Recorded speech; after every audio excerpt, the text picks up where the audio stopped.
UP विधानसभा बनी अखाड़ा, योगी का गिरगिट वाला वार तो अखिलेश का आईना वाला पलटवार। संसद में विरोध, सदन में दिखावा, योगी ने घेरा तो अखिलेश ने खोला फाइलों का पिटारा।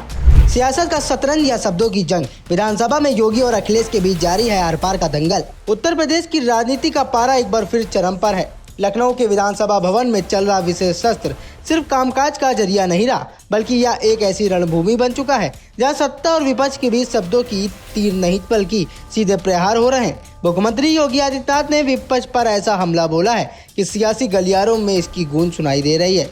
महिला आरक्षण से लेकर गिरगिट तक और गेस्ट हाउस कांड से लेकर पुरानी फाइलों तक, इस जंग में आरोप प्रत्यारोप की कोई सीमा नहीं बची है। उत्तर प्रदेश विधानसभा में मुख्यमंत्री योगी आदित्यनाथ ने जिस अंदाज में समाजवादी पार्टी और कांग्रेस को घेरा, वह किसी बड़े चुनावी प्रचार से कम नहीं था। सदन के भीतर सीएम योगी का तेवर सख्त था और उनकी भाषा में तीखापन साफ झलक रहा था।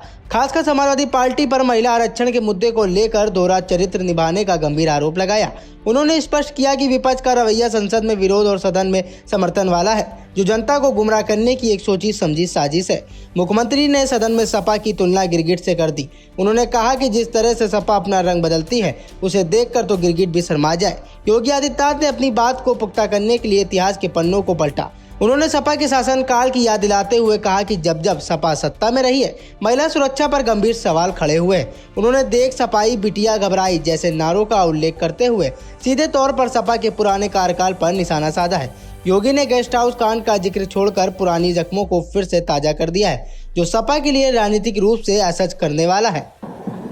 जिसका आप विरोध कर रहे हैं उसी की मैं भूमिका तैयार कर रहा हूं। नहीं, मैं वही आ रहा हूं ना, मैं वही आ रहा हूं। आप लोग देखिए, वही तो मैं कह रहा था। आप लोगों के आचरण को देख करके गिरगिट भी समझा जाएगा कि कौन आ गया है, ये कि ये संसद में आचरण कैसा और यहां आचरण कैसा, वह भी समझा जाएगा कैसे रंग बदला जाता है। यानी दिल्ली से लखनऊ पहुंचते पहुंचते जब आधी आबादी के आक्रोश को झेलना पड़ रहा है, अब यहां पर रंग बदल गए। अब कह रहे हैं 33% आरक्षण होना चाहिए। सदन में विरोध क्यों किए? क्यों सदन में विरोध किए? मुख्यमंत्री के इस आक्रामक संबोधन के बाद भी विपक्ष भी शांत बैठने वाला नहीं था। सपा प्रमुख अखिलेश यादव ने सोशल मीडिया प्लेटफॉर्म एक्स का सहारा लिया और मुख्यमंत्री के वीडियो को ट्वीट करते हुए उन पर जोरदार पलटवार किया। अखिलेश का अंदाज तंज से भरा था। उन्होंने मुख्यमंत्री को चुनौती देते हुए कहा कि जब वे दूसरों पर आरोप लगा रहे हैं तो उन्हें खुद को आईने में देखने की जरूरत है। अखिलेश यादव ने मुख्यमंत्री के उन फैसलों पर सवाल उठाए जिसमें उन्होंने मुख्यमंत्री बनने के बाद अपने ऊपर चल रहे पुराने मुकदमों को वापस ले लिया था। अखिलेश ने एक्स पर लिखा, जब वो सामने आईना रख कर बात करते हैं, खुद के राज दूसरों के समझ कर उगलते हैं। इसके साथ ही उन्होंने एक बड़ी चुनौती देते हुए कहा कि क्या मुख्यमंत्री उन मुकदमों की सूची खुद पढ़ेंगे जो उन्होंने अपने ऊपर से वापस लिए थे, या फिर उन्हें किसी से पढ़वाना पड़ेगा। ये सीधे तौर पर मुख्यमंत्री की साख और उनके अतीत पर हमला था। सपा की ओर से विधायक संग्राम यादव ने भी मोर्चा संभाला। उन्होंने मुख्यमंत्री के भाषण को पुराना कैसेट करार दिया। उन्होंने तर्क दिया कि मुख्यमंत्री के पास आज कहने के लिए कुछ नहीं है, इसीलिए वे वही घिसी पिटी बातें दोहरा रहे हैं। संग्राम यादव ने मुलायम सिंह यादव के कार्यकाल का जिक्र करते हुए फूलन देवी के मुद्दे को उठाया और दावा किया कि सपा ने हमेशा महिलाओं को सम्मान दिया है। सत्र है, विशेष सत्र में नारी सशक्तिकरण की दिशा में माननीय मुख्यमंत्री जी कुछ बातें रखेंगे। लेकिन अगर माननीय मुख्यमंत्री जी का भाषण देखा जाए, मानवर एक बाऊ प्रवचन था। यही बात माननीय मुख्यमंत्री जी ने महामहिम राज्यपाल के भाषण पे रखा। यही बात माननीय मुख्यमंत्री जी ने बजट भाषण पे रखा। और आज वही बात माननीय मुख्यमंत्री जी ने जब नारी सशक्तिकरण पे चर्चा चल रही है, पूरा देश देख रहा है, तो आज माननीय मुख्यमंत्री जी ने वही पुरानी कैसेट को पुनः उस कैसेट को जारी कर दिया। माननीय अध्यक्ष जी, हमारे देश के अंदर हमारे जितने धर्मशास्त्र हैं, उन धर्मशास्त्र में कहा गया कि यत् नर्यास पूजन्ते रमन्ते तत्र देवता। हमारे नेता सत्य मुलायम सिंह यादव जी ने जब गरीब तबके के लोग स्कूल नहीं जा पाते थे, पिछड़े दलित आदिवासी बेटियां स्कूल का रास्ता नहीं देख पाती थी, तो हमारे नेता माननीय मुलायम सिंह यादव जी जब उत्तर प्रदेश के मुख्यमंत्री बने मानवर, तो उन्होंने कन्या विद्याधन योजना चलाया।